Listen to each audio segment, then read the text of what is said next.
आजच्या काळात लग्न मोडण्यामागे सगळ्यात मोठं कारण काय असेल? पैसा, स्वभाव, मतभेद? नाही. आज जास्तीत जास्त लग्न तुटतात ते फक्त एका क्लिकमुळे, एका लाईकमुळे विश्वास तुटतोय आणि एका रीलमुळे नातं हादरतंय. सोशल मीडिया ज्यानं जगाला जोडलं, तो आज तुमचं नातं का तोडतोय? हा व्हिडिओ तुमच्या आयुष्याला उपयोगी पडणारी हार्ड ट्रूथ उघड करणार आहे. बघा, कारण हे तुमच्याही जवळपास घडत असेल. नमस्कार मित्रांनो, तुमचं सगळ्यांचं स्वागत आहे आपल्या लाडक्या मराठी जोश कट्टावर. हा कट्टा आहे जिथे चर्चा होते ती तुमच्या आमच्या आयुष्यातील महत्त्वाच्या आणि भावनिक विषयांवर.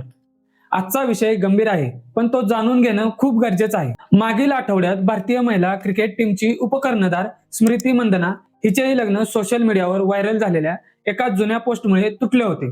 अशाच प्रकारे मेट्रो शहरांमध्ये मागील काही दिवसात अनेक विवाह तुटल्याचे समोर आले आहे. 25हून अधिक वेडिंग प्लॅनर्स, 20हून अधिक हॉटेल आणि मॅरेज गार्डन संचालकांशी बोलल्यानंतर एक धक्कादायक बाब समोर आली.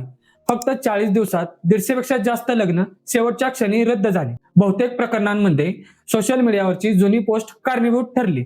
आता आपण पाहूयात महत्वाची आकडेवारी. 62% विवाह सोशल मीडिया पोस्टमुळे तुटले. 17% प्रकरणे जुन्या नात्यामुळे उजेडात आली. 13% लोकांनी आपल्या जोडीदाराच्या पूर्वीच्या रिलेशनमुळे लग्न मोडलं. 8% प्रकरणांमध्ये सोशल मीडियावर शेअर केलेले खाजगी फोटो, व्हिडिओ लग्न मोडण्यासाठी कारणीभूत ठरले. आता आपण अजून काही उदाहरण बघूयात. प्री वेडिंग शूट दरम्यान समोर आले धक्कादायक खुलासे. साखरपुड्यानंतर जुन्या पोस्ट सापडल्या. एंगेजमेंट नंतर एकमेकांचा प्रोफाईल तपासत असताना काही जुने फोटो, कमेंट्स, रिलेशनशिप पोस्ट सापडल्या. कुटुंबांनी हे लाल इशारा मानून लग्न थांबवलं. आता आपण अजून एक उदाहरण पाहूयात. प्री वेडिंग शूटमध्ये भांडणं. काही जोडप्यांमध्ये फोटोशूट दरम्यान इतका वाद झाला की त्यांनी पुढे नातं न नेता लग्न रद्द करण्याचा निर्णय घेतला. एका वेडिंग गार्डन मालकाने सांगितले, एक लग्न बुक होतं. अचानक मुलीच्या कुटुंबाने सांगितलं की मुलाला तिच्या सोशल मीडियावरील काही जुने व्हिडिओ आवडले नाहीत, म्हणून लग्न रद्द करण्यात आलं. आता आपण समजून घेऊयात सोशल मीडियामुळे लग्न का तुटतात. सोशल मीडियामुळे लग्न तुटण्याचं पहिलं आणि सर्वात मोठं कारण म्हणजे तुलना, कंपॅरिझन ट्रॅप. पूर्वीचं नातं होतं विश्वास आणि समजूतदारपणाचं. आजचं नातं आहे दुसऱ्यांच्या पोस्ट, फोटो आणि व्हॅलिडेशनचं. तुम्ही इंस्टाग्राम उघडता, तिथे हजारो परफेक्ट कपल्स दिसतात. Maldives trips, luxury anniversary, expensive gifts, आणि तुम्ही विचार करता माझा पार्टनर असं काही का करत नाही. ही तुलना नात्याला मारते. त्या तुलनेमधून असंतोष निर्माण होतो आणि त्यातून भांडणं होतात. भांडणं वाढली की मग लग्न तुटतात. हे लक्षात ठेवा, सोशल मीडियाची लाईफ, परफेक्ट लाईफ 99% फिल्टर असते, रियालिटी नाही. हातातील मोबाईलमुळे तुम्ही तुमच्या पार्टनरला नाही तर एका स्क्रीनला वेळ देता. तो कोणाला लाईक करतोय, ती कोणाच्या पोस्टवर हार्ट रिॲक्शन देते, अननोन लोकांचे DM, late night chats, friendly flirting, ह्या सगळ्यांना नातं एका क्षणात तुटत नाही. ते हळूहळू विषासारखं आतून कमी होत जातं. तुमचं नातं तुमचं अटेन्शन मागतं. ते अटेन्शन तुम्ही स्क्रीनकडे वळवलं की नात्यातलं प्रेम आणि विश्वास कमी होतो. आज चिटिंग म्हणजे फक्त फिजिकल अफेअर नाही, ते डिजिटल इंटिमेसी देखील आहे. जास्त पोस्टिंग आणि खोट्या सुखाचा देखावा. आज लोक लग्न झाल्यावर घराघरातलं सगळं सोशल मीडियावर टाकतात. हनीमून फोटो, डेली सेल्फीज, भांडणानंतरचे सॅड कोट्स. एक वेळ अशी येते की नातं सोशल मीडियावर जास्त जगलं जातं. वास्तवात ते फार कमी असतं. त्यामुळे त्याचा परिणाम आपल्या नात्यांमध्ये होतो.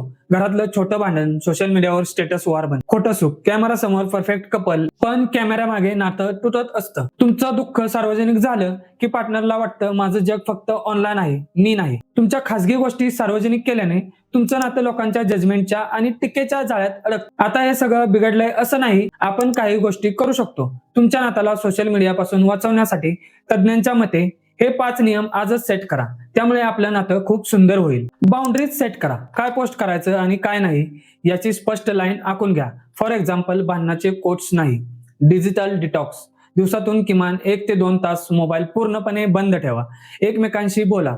जेवताना, फिरताना नो मोबाईल.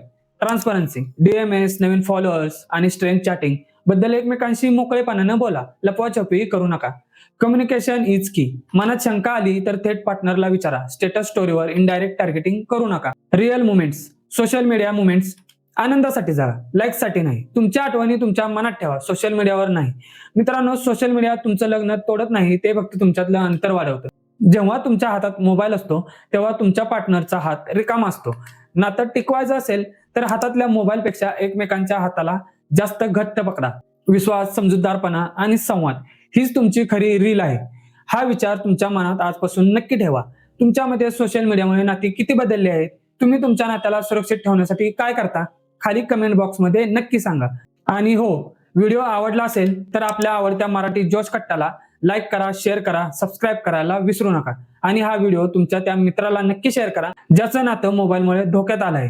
पुन्हा भेटू एका नवीन विषयासोबत. तोपर्यंत धन्यवाद.